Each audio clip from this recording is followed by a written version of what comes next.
Many times I thought I did my best writing and no one connected with it. And other times I had a deadline and I wrote it very fast. And I thought, oh my God, this is embarrassing.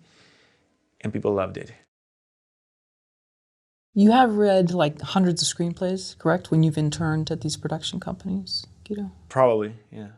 What did that teach you about writing and what came across your desk? It's the best advice I could give any writer. If you want to learn how to write, read scripts. Read bad scripts, which is what you'll mostly do. Read good scripts as well, but there's no better way to write than reading scripts. See how different people use the language, the format. Some people are more verbose. Some people are very sparse in descriptions. Some people are really great. I mean, scripts are not literature. They're not, I mean, they have to be engaging, but they're not novels.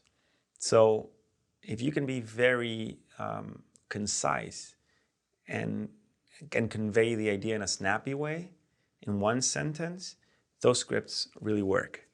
Of course, I mean, some people have a great prose, but there's not a great story there. It's so difficult because, you know, it's a conjuncture of great story, great characters, great use of subtext, right? There are many scripts are marred by characters just stating everything, how they feel.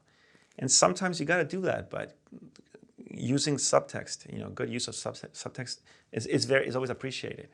Because most of the time, we don't go through life saying everything we feel or think. Actually, in order to avoid conflict, we tend not to, right? Especially I was talking about couples, you know, couples don't say everything to each other, otherwise they would break up or get divorced right away. So you make a scene about something else. Anyway, reading scripts helps you understand the format and any doubts you might have about format, like how do I structure a phone conversation?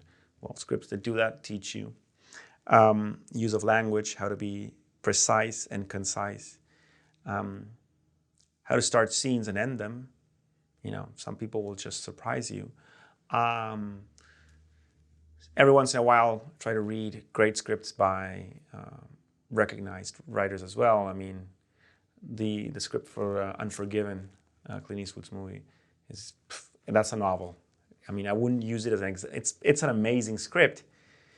It's just, you know, the script itself is epic. I remember the script for Nightcrawler is an amazing script. The movie I'm not that crazy about, but the script itself, there's a use of fonts in the script that was really original. It changes the size and type of font just to give you an impression of LA at night, and the neon signs and the descriptions in it are perfect. That's, you know, Nightcrawler, that's a perfect script to analyze at least. So reading bad scripts. When you're an intern in a production company and you read bad scripts, it boosts up your confidence, because you tell yourself, I can do so much better than this. And this script, not to talk bad about anyone, but I'm saying this script made it this far. Especially, I remember once I was shocked reading a script that was terrible, written in 5 minutes, and it had typos. Very important. Just check grammar and spelling. Typos are really distracting. And everyone will tell you this. You know, it shows, it's not everyone makes mistakes, it's just typos show that you don't care. You know, you didn't care enough to check. And you can even use software to check that. So reading scripts just, it helps you tune your mind into what it is writing a script. Do you think most new writers are overly hard on themselves, or they have the opposite where they think it's brilliant? I think most writers are really hard on themselves.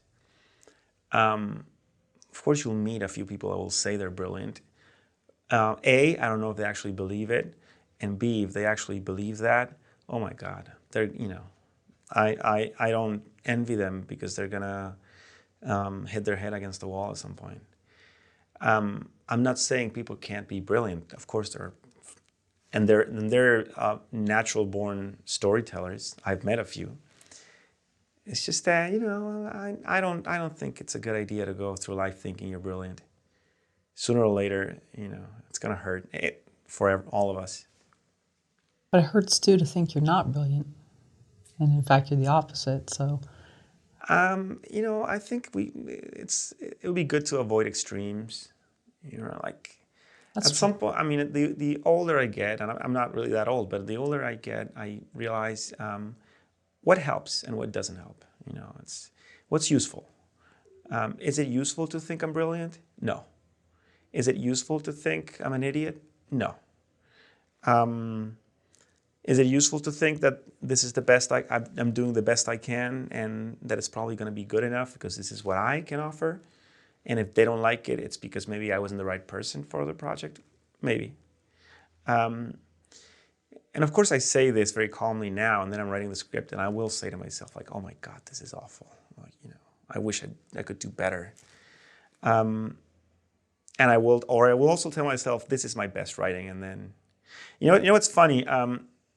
Many times I thought I did my best writing and no one connected with it. And other times I had a deadline and I wrote it very fast. And I thought, oh my God, this is embarrassing.